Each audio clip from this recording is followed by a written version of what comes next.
반갑습니다. 요한복음서 연구 클래스에 참석해 주신 멤버님들과 시청자 여러분들 진심으로 환영합니다. 저 이름은 동서성경연구소 소장 알렉산더 박 목사입니다. 제 상과 주제는 큰 주목으로는 이제 6월절 어린 양이신 예수님, 그리고 오늘 우리가 세 가지를 살펴보도록 하겠습니다. 오늘의 내용의 주제는 이제 우리가 이 요한복음서가 문학적으로 어디에 속하고 또 어떻게 우리가 요한복음을 공부해야 되는가에 대해서 좀 살펴보도록 하겠습니다. 그래서 우리가 세 가지를 살펴보도록 하겠는데요. 첫 번째로는 이제 묵시의 복음, 그 다음에 묵시적 복음과 복음의 구성과 구조, 그 다음에 묵시 성경을 우리가 어떻게 읽어야 되는가, 그러면서 우리가 요한복음서를 오늘 살펴보도록 하겠습니다. 그래서 오늘 우리가 이제 묵시를 얘기하기 전에 문학의 한 파트의 큰 구조를 보겠습니다. 우리가 이제 예를 들어서 장르 또는 이제 정르라는 그 불란서 말로 종류를 나눌 때, 그래서 우리가 문학 장르 그러면 이제 시와 산문 이렇게 구별이 돼요. 그 다음에 이제 우리가 음악을 보게 되면은 음악에도 장르, 종류별이 있습니다. 뭐, 예를 들어서, 뭐, 클래식이라든지, 또, 뭐, 락이라든지, 뭐, 스피리추얼송이라든지, 무슨, 뭐, 뉴에이지라든지, 뭐, 블루스라든지, 재즈라든지, 이런 장르가 있습니다. 음악에서도. 요한복음서를 보게 되겠는데, 이 요한복음서의 이 장르는 어디에 속하는가.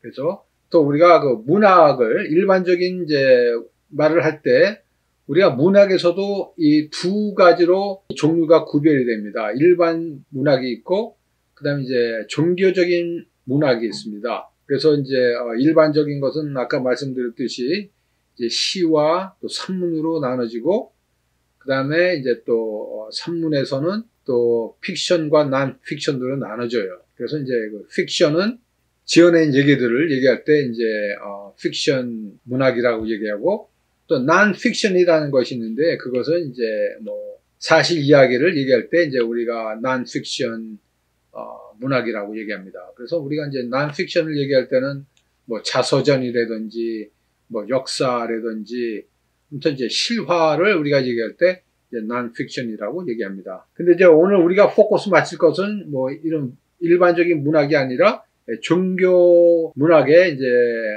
요한복음서가 들어갑니다. 우리가 그 문학에 있어서 이제 종교 문학이 있습니다. 그러니까 영어로는 religious literature, 그 종교 문학을 얘기할 때는 문학 안에서도 여러 가지 그 부분이 있습니다. 그러니까 파트가 있습니다. 그러니까 이제 우리가 그 성경을 얘기할 때 이제 구약에서는 이제 율법이 있고 역사가 있고 예언서, 그다음에 지혜서, 그다음에 이제 묵시서, 그 다음에 이제 신약에 와서는 이제 복음서, 이제 사복음서가 있고, 그 다음에 사도행전, 그 다음에 사도 바울의 서신, 일반 서신, 옥중 서신, 그 다음에 뭐 계시, 이렇게 이제 우리가 그 종교 문학으로 나눠집니다.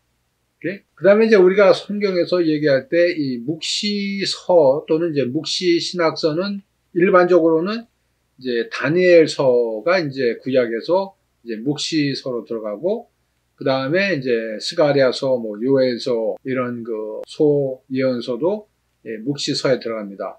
그 다음에 이제 신약에 와서는 이제 우리가 요한계시록 얘기할 때 묵시서라고 얘기하고 있습니다. 오케이. 그 다음에 그러면 이제 요한복음의 그 종류를 봤는데, 우리가 그 요한복음서를 왜 묵시로 보냐 그러면 이제 우선 이제 묵시라는 단어를 이제 좀 우리가 풀이를 해야 되겠습니다. 우선 묵시라는 것은 이제 뭐냐면요, uncover 또는 reveal. 그러니까 다시 말해서 보이는 것이라는 겁니다. 보이는 것. 그래서 이제 이게 묵과 시를 이제 우리가 한자로 이제 풀이해 보면은, 이 묵이라는 것은 뭐냐면은 비밀. 그 다음에 시라는 것은 이게 나타낸다, 보인다. 그래서 비밀이 이제 나타나졌다라고 얘기할 때 묵시라고 얘기합니다. 그래서 묵시는 이제 우리가 영어로는 이제 아파칼립시스라고 그러는데 이게 이제 헬라어에서 온 말입니다. 아파칼립시스. 그래서 영어로는 뭐 레블레이션이라고도 우리가 얘기할 수 있습니다. 그럼 요한복음의 장르에 있어서 묵시라는 것은 뭐냐면은 이제 하나님의 그 숨겨진 비밀이 이제 나타내졌다, 보여졌다라는 뜻입니다. 이 묵시라는 것이. 예. 사복음서 마태, 마가, 누가, 요한을 볼 때 무슨 내용이 우리에게 나타나졌는가? 그러니까 예수님의 성육신의 나타내심이죠. 그것이 이제 사복음서에서 우리에게 보여주는 것입니다. 예수님의 생애, 그 다음에 예수님의 사역, 고난, 십자가, 그 다음에 심판, 그 다음에 돌아가심, 승천, 이런 모든 그 예수님의 이 이야기들이 이제 우리에게 계시됐다는 겁니다. 물론 우리가 여태까지 신앙생활하면서 이 얘기를 들었지만은 우리에게 보여줬다는 것입니다. 그 다음에 이제 요한복음서에서는 이제 그 공간복음이 없는 이 성령을 보내주신다는 그 말이 나오고 있습니다. 여러분 아시죠? 그 사도행전 누가 내려오셨습니까? 하늘에서. 성령님. 그래서 그 사건을 뭐라고? 오순절. 그러니까 공간복음서에서 마태, 마가, 누가복음서는 예수님께서 성령을 보내주신다는 말이 없습니다. 그렇지만은 요한복음서에는 성령님이 오실 것을 예언하시고 그 다음에 사도행전에서는 어떻게 됩니까? 실제로 성령님이 임하셨죠. 오순절 날에. 그래서 이 묵시라는 것은 뭐냐면은 우리가 크리스찬 어떤 신학을 얘기할 때 크리스찬을 우리가 이제 설명할 때 이 계시가 없으면은 신학이 존재하지 않습니다. 다시 말해서 하나님의 말씀이 나타나지 않으면은 우리가 하나님 말씀을 공부할 수 없는 것입니다. 또 신학자들이 하나님 말씀을 연구한다. 하나님 말씀을 우리가 해석한다. 뭘 가지고 해석합니까? 하나님이 우리에게 계시된 그 말씀을 가지고 우리가 신학을 하고 또 성경 공부를 하고 신앙생활을 하는 것입니다. 그러니까 다시 말해서 하나님의 계시 없이는 묵시 없이는 우리는 신앙생활을 할 수 없고 하나님을 알 수도 없는 거예요. 예? 그래서 얼스 카스맨은 이제 말하기로는 묵시, 그러니까 하나님의 나타난 말씀 없이는 신학이 없고 묵시로 말미암아 이 크리스천의 그러니까 신학의 모친이다. Revelation, Apocalypse is a mother of Christian theology라고 얘기하는 것입니다. 오케이, 그래서 이제 묵시라는 것은 이제 우리가 구약 유대계에 있어서 우리가 발전한 것을 우리가 알 수 있죠. 그리고 이제 신약에 와서 그 성령님의 그 역사하심으로써 예수님의 제자들이 하나님의 성령을 체험하시고 세상에 나가서 선교를 하는 것입니다. 그래서 오늘날 우리가 크리스천의 존재의 목적 중에 하나가 뭡니까? 선교예요, 선교.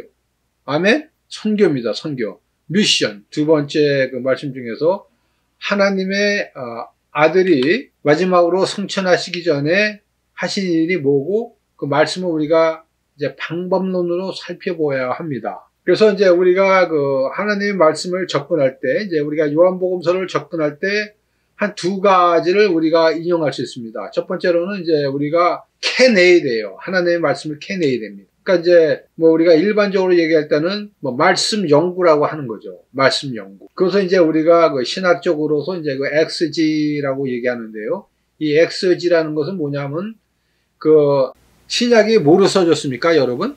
어느 어로 써져 있어요, 신약이? 헬라어입니다, 헬라어. 예, 그리그로 써졌습니다. 그러니까, 예, 우리가 이 하나님의 말씀을 이제, 특히 이제 신약을 연구하기 위해서는 사실 원문을 알아야 되겠죠. 그 원문에서 이제 우리가 이 원문의 뜻을 캐내야 돼요. 끌어내야 됩니다. drawing out 해야 됩니다. 그 작업이 이게 엑스지입니다, 엑스지. 그래서, 우리가 이제 그 마태복음서 13장에서 보게 되면은 그 씨와 그 밭 얘기를 하고 있는데요. 예수 그리스도는 감춰진 보화입니다, 여러분. 여러분이 이제 이 하나님의 말씀을 잘 연구하고 묵상하고 하면 여기서 정말 꿀과 같은 그러한 그 꿀맛이 나옵니다. 그걸 체험해야 돼요, 여러분이. 저는 아침마다 이제 이렇게 묵상을 하는데 정말 이 하나님의 이 말씀이 꿀이라는 것을 체험했습니다. 여러분도 그러한 체험을 하시기를 믿습니다. 그래서 우리가 그 하나님께서 우리에게 계시를 주셨는데, 말씀을 이제 읽으라고 주셨는데, 성경책을 주셨는데, 우리가 뭐 비록 헬라어는 모르지만은 한글로서도 우리가 이 말씀을 캐내어서 그 보화를 찾아내야 되는 거예요. 보물을 찾아내야 되는 거예요. 그게 크리스찬들이 축복입니다. 매 순간순간마다 말씀을 대하면서 보물을 캐내는 거예요. 여러분, 우리가 어렸을 때 뭐 보물찾기 뭐 그런 걸 좀 해봤는데 모르겠어요. 오늘날 미국에는 모든 것이 너무 흔해가지고 어떤 그 진가를 모르는 시대에 우리가 살고 있지만, 이 하나님의 말씀은 이게 감춰진 보물입니다. 여러분들이 캐내야 돼요. 왜 요한복음서 연구합니까? 그 보물을 캐내기 위해서 하는 겁니다.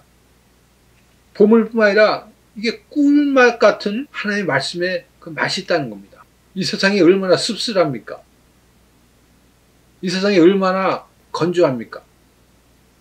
이 요한복음서를 통해서 이 1시간, 1시간 반이 정말 여러분이 꿀맛을 체험하고 보물을 소유하는 그러한 이 모임이 될 줄 기도하겠습니다. 그 다음에 이제 두 번째로는 이제 그 말씀 원문을 캐낼 뿐만 아니라 이것을 이제 우리가 애플리케이션을 해야 돼요. 그게 이제 또 헐면유기라는 말을 우리가 쓰는데, 해석을 접근을 해야 되는데, 그 해석에 그 볼 수 있는 그 만환경이 뭐냐면 십자가입니다. 십자가. 십자가를 통해서 모든 것을 봐야 돼요. 그래서 우리가 그 교부 이레니우스라든지 오리겐 이런 사람들이 그 하나님의 말씀을 대할 때, 구약을 대하거나 신약을 대할 때 이 십자가를 줌으로 해가지고 우리가 지금 줌을 하고 있지만 줌을 해서 십자가를 통해서 모든 말씀을 보고 해석한 것을 우리가 알 수 있습니다. 그래서 우리가 요한복음을 접할 때 말씀의 그 의도가 뭔가 끄집어내고 그것을 우리가 어플라이를 해야 돼요. 적용을 해야 됩니다. 그러기 위해서는 십자가를 통해서 볼 때만 그 적용을 우리가 바로 할 수 있는 것입니다. 또 요한복음서를 보게 되면은 그 6월절 만찬의 날짜가 다른 것을 우리가 얘기했다고 말씀드렸죠. 제가 말씀드렸을게요, 지난주에. 그 이유는 뭐냐면은 공간복음서들의 저자와 요한복음서의 저자의 이 메시지의 이 목적이 다르기 때문에 그래요. 그 의미가 다르기 때문에 날짜가 다른 것입니다. 그래서 예를 들어서 공간복음서에 보게 되면은 마태, 마가, 누가복음서는 그 6월절 만찬을 6월절 저녁에 먹었습니다. 6월절에 먹었습니다. 근데 요한복음서에서는 그 6월절 만찬을 6월절 전날에 먹습니다. 그 차이가 뭐냐?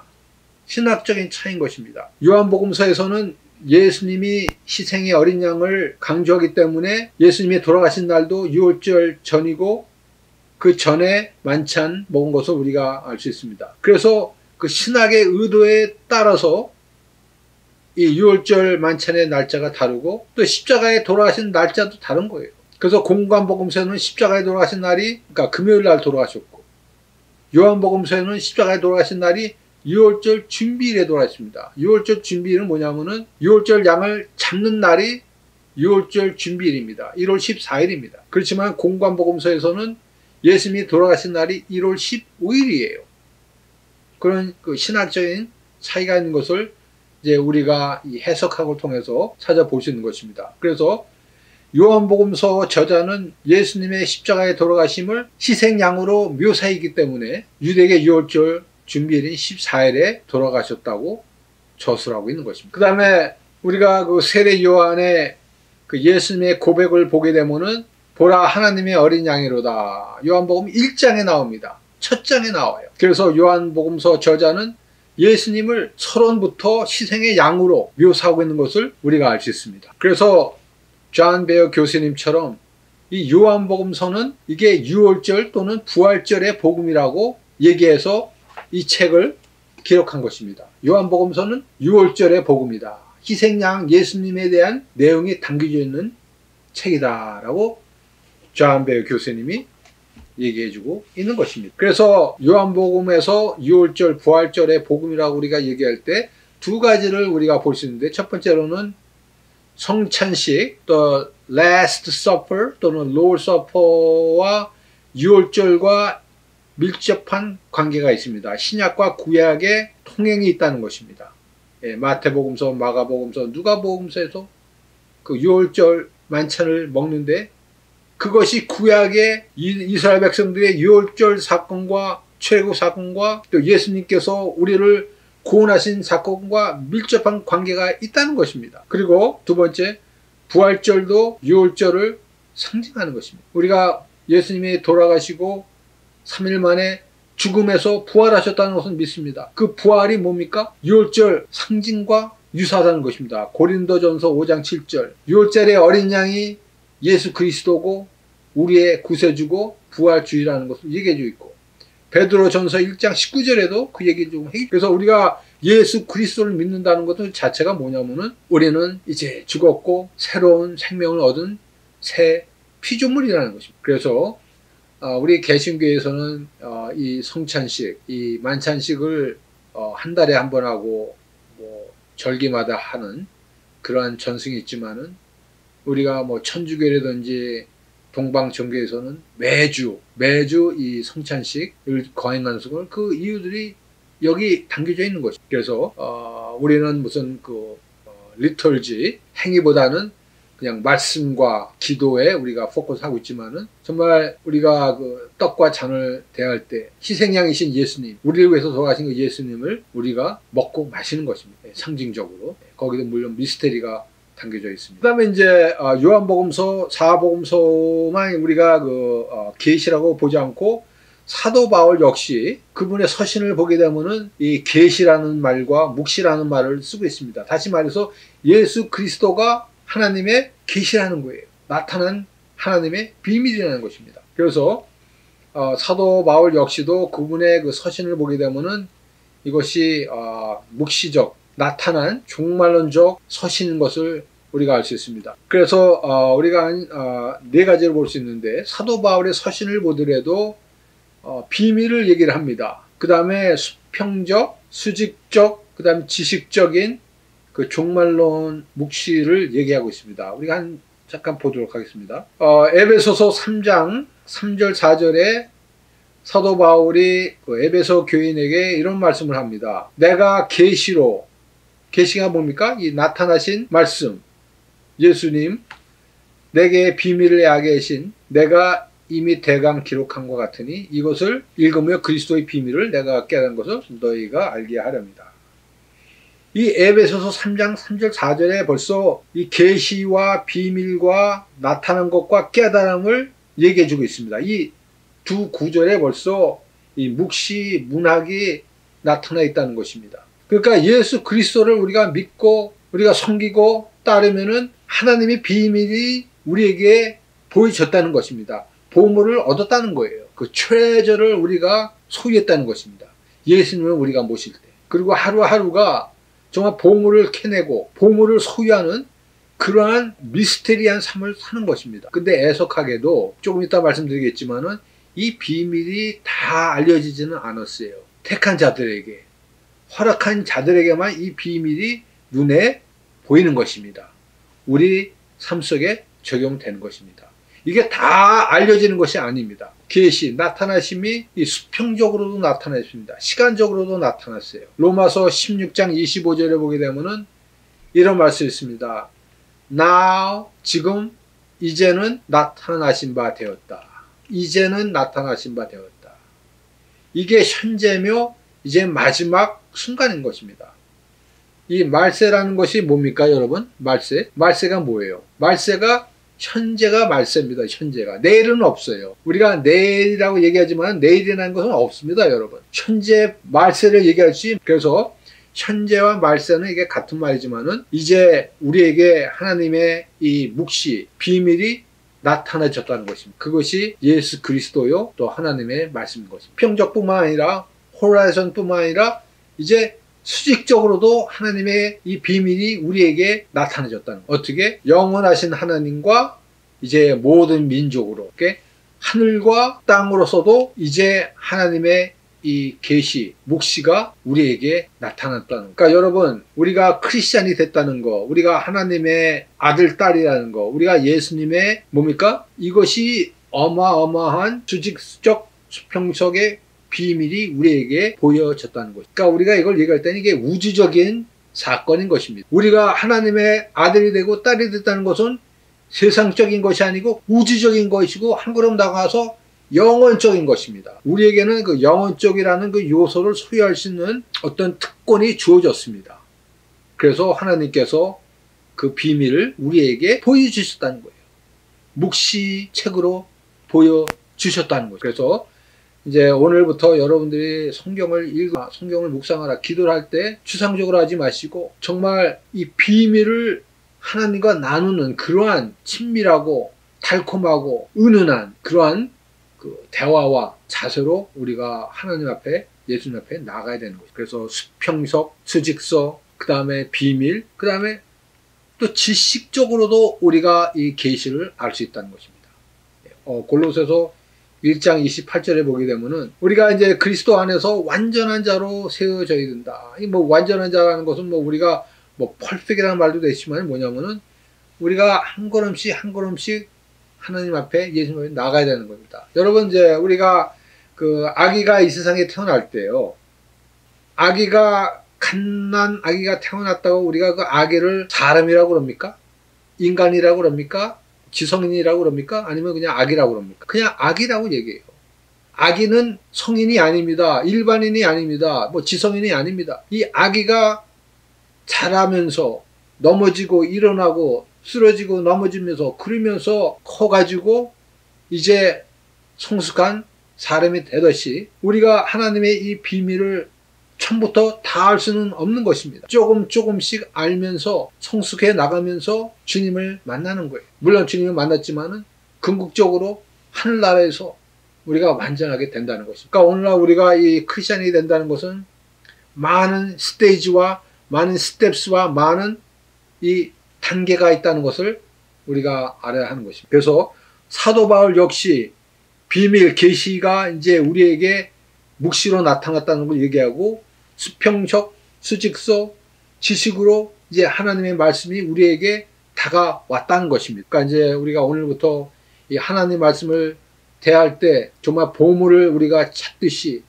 신중하게, 엄숙하게, 또 진지하게 우리가 하나님 말씀을 대할 때 보물을 우리가 캐낼 수 있고 그 말씀이 우리의 입에 꿀맛 같은 그러한 말씀이 되는 것입니다. 네, 골로새서 말씀. 이 비밀은 뭡니까? 이게 가려졌던 말씀입니다. 만세로부터 감춰졌다가 이제는 뭡니까? 나타냈다. 묵시서로 나타냈다는 것입니다. 이제 가렸던 수건이, 베일이 이제 벗겨졌다라고 얘기합니다. 벗겨졌다. 우리가 아침에 일어날 때 어떤 땐 눈이 안 보이잖아요. 얼굴 씻을 때 눈이 보듯이 그 눈의 베일이 이제는 어떻게 됐습니까? 벗겨졌다는 겁니다. 수건이 벗겨졌다는 겁니다. 그리고 이제 우리가 할 것 중에 하나가 뭡니까? 아까 제가 말씀드렸죠. 이 계시를 받은 우리가 해야 될 것은 뭐냐면은 이제 전파를 해야 돼요. 전파. 우리가 선교를 해야 돼요. 선교. 뭐 우리가 꼭 뭐 다른 나라에 가지 않더라도 우리 이웃에, 우리 가족에게, 우리 친지에게 복음을 전하는 것입니다. 그래서 고린도 후서 4장 5절에 오직 그리스도 예수의 주되신 것과 또 예수를 위하여 우리가 너의 종된 것을 전파함이라. 그러니까 이제 우리가 묵시를 이제 본 사람이 이제 오순절의 역사로 성령을 체험하고 이제 우리가 해야 될 것이 무엇입니까? 가정에서, 직장에서, 사업터에서, 사회에서 예수님을 전파해야 됩니다. 복음을 전해야 돼요. 미션을 우리가 해야 된다는 것이죠. 오케이. 그 다음에 이제, 우리가 그 묵시 또는 이제 묵시적 복음과 그것이 어떻게, 형성되어 있는가, 구조되어 있는가를 이제 보겠는데요. 우리가 이제, 묵시적 복음, 요한복음을 볼 때, 이제 두 가지를 우리가 볼 수 있는데요. 하나는 이제 이거 미스테리. 아까 제가 이제 계속 말씀드렸지만 미스테리는 뭐냐면 가려져 있는 것을 얘기하고 있고, 그 다음에 이제, 묵시라는 것은 뭡니까? 이게 가려진 것이 열렸다. 그러니까 이제 가려진 것이 있고, 그 다음에 그것이 열려진 것이 있습니다. 근데 제가 아까 말씀드렸듯이 이 하나님 말씀을 우리가 읽었다고 다 이해합니까? 이해 못합니까? 다 이해 못해요. 읽어도 이해 못합니다. 예수님께서 이런 말씀을 하십니다. 너희가 들어도 이해하지 못하고 보아도 이해 못한다.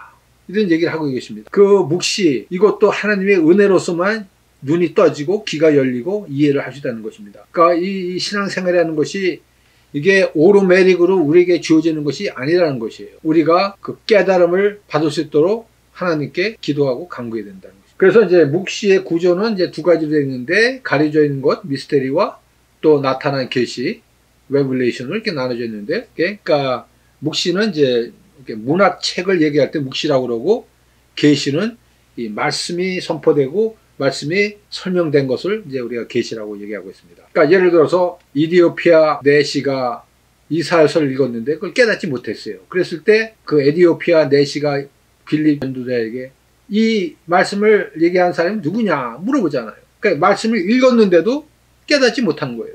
그래서 빌립이 이 사람이 예수님이다라고 전도하고 세례를 준 것을 우리가 알 수 있습니다. 하나님의 이 계시라든지 이 비밀은 우리가 들어도 몰라요. 이거 설명을 해줘야 돼 알듯이 우리가 이제 예수님의 말씀을 우리가 들어도 우리가 이거 설명을 해주거나 이게 우리에게 깨달음을 주지 않으면은 아무런 그 혜택이 안 된다는 것을 우리가 알 수 있습니다. 그래서 이제 우리가 하나님의 그 궁극적인 미스테리는 뭐냐면은 복음이요 예수님입니다.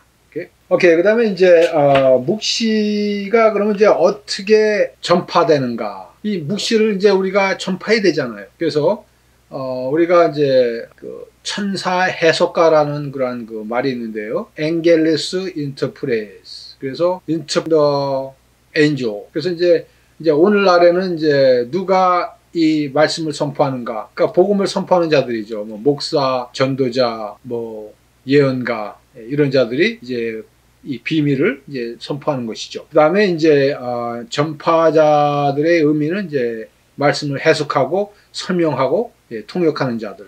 그래서 이제 우리가 이제 구약에 보게 되면은 그 묵시를 선포한 사람들, 뭐 선지자들, 예언자들, 뭐 다니엘, 이런 자들이 이제 묵시를 풀어준 사람들입니다. 그 다음에 이제 우리가, 또 하나님의 이 비밀을 깨닫기 위해서는 성령님의 도움이 필요합니다. 성령님의 사역은 뭐냐? 오순절날 성령이 임하셨을 때 뭐가 변했습니까? 무슨 역사가 일어났습니까? 제자들이 다 나가서 복음을 전하잖아. 복음을 전하. 예수님을 선포합니다. 그래서 성령님의 사역은 궁극적으로 예수님을 나타내는, 예수님을 전파하는 사역을 하십니다. 요한복음서 16장 13절 15절에서 기록되어 있습니다. 오케이. 그래서 그 일치의 이제 두 차원 드라마. 제가 요건 아까 그 수수께끼와 그 비유를 말씀드렸는데, 요거는 이제 한마디로 뭐냐면은, 궁극적으로 이 하나님의 말씀은 이걸 깨닫는 사람이 있고 깨닫지 못하는 이 두 구분의 사람으로 갈라집니다. 예수님도 분명히 말씀하셨어요. 내 말씀을 듣고도 이해 못하는 사람들이 있을 것이다. 요한복음서 16장 25절에 예수님께서 제자들에게 이렇게 말씀합니다. 이것을 비유에게 너에게 일렀거니와 때가 이르면 다시 비유로 너에게 이르지 않고 아버지에 대한 것을 밝히 이르리. 그러니까 예수님도 사역을 하시면서 그 비유, 이 말씀을 많이 이용했습니다. 그 시와 탕자의 얘기, 그런 그 비유의 말씀을 통해서 그 진리를 우리에게 보여준 것을 우리가 알 수 있습니다. 그래서 우리는 하나님께 간구해야 될 것이 뭐냐면 이 진리의 말씀, 비밀의 말씀을 우리에게 깨달을 수 있도록 기도해야 됩니다. 아까 그 수수께끼를 우리가 풀어줄 사람이 있어야 되는 것이에요. 우리가 이제 공관 복음서와 이제 요한복음의 차이를 좀 우리가 살펴보도록 하겠습니다.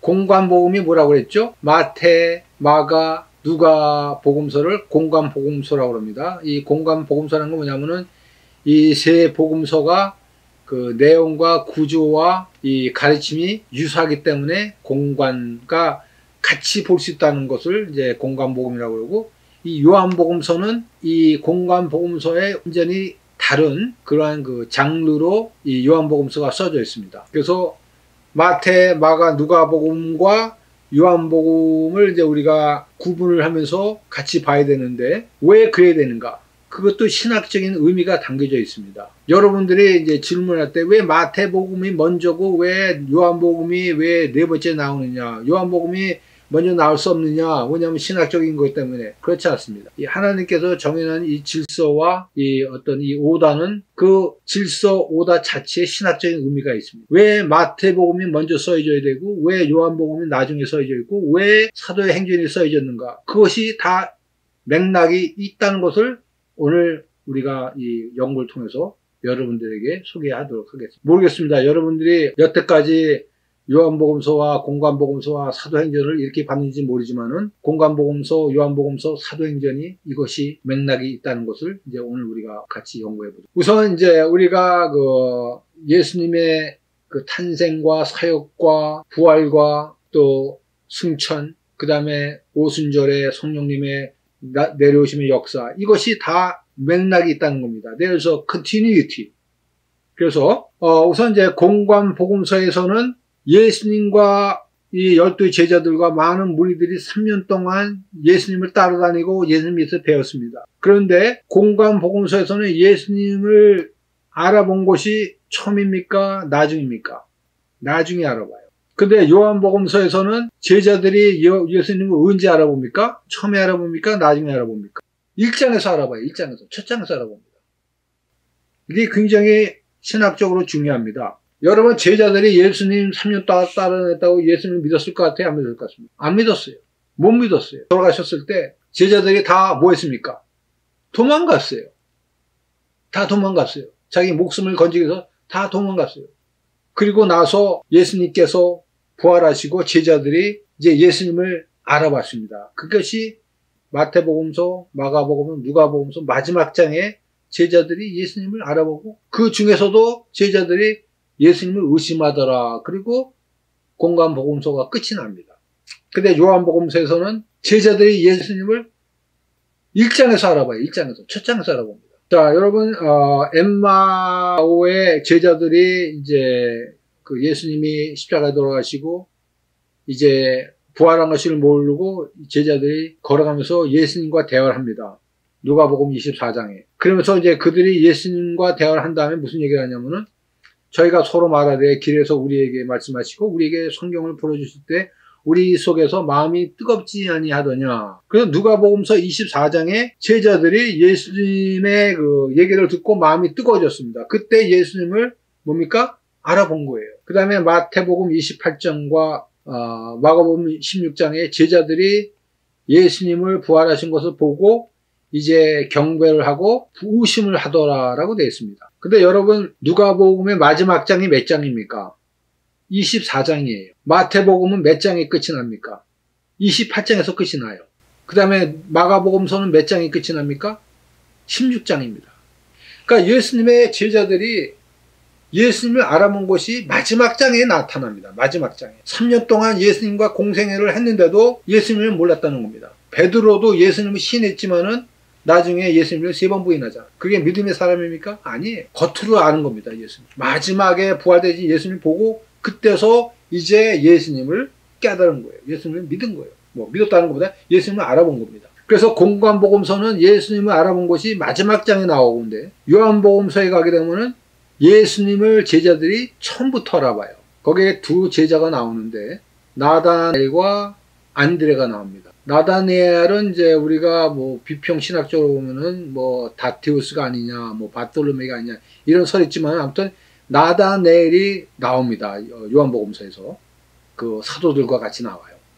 그 다음에 안드레는 누굽니까? 베드로의 형제로서 안드레는 사도예요. 사도. 12사도 중에 한 사람입니다. 근데 공관복음서에서는 제자들이 예수님을 마지막 장에 알아보는데 요한복음서에 와가지고는 나다나엘과 안드레가 예수님을 1장에서 알아봅니다. 1장 49절, 1장 41절에 알아봐요. 그러니까 이게 신학적으로 벌써 큰 의미가 있는 겁니다. 사도들이 예수님을 요한복음서는 1장에서 알아봅니다. 공관복음에서는 마지막에서 알아보는데 이게 왜 이렇게 중요하냐.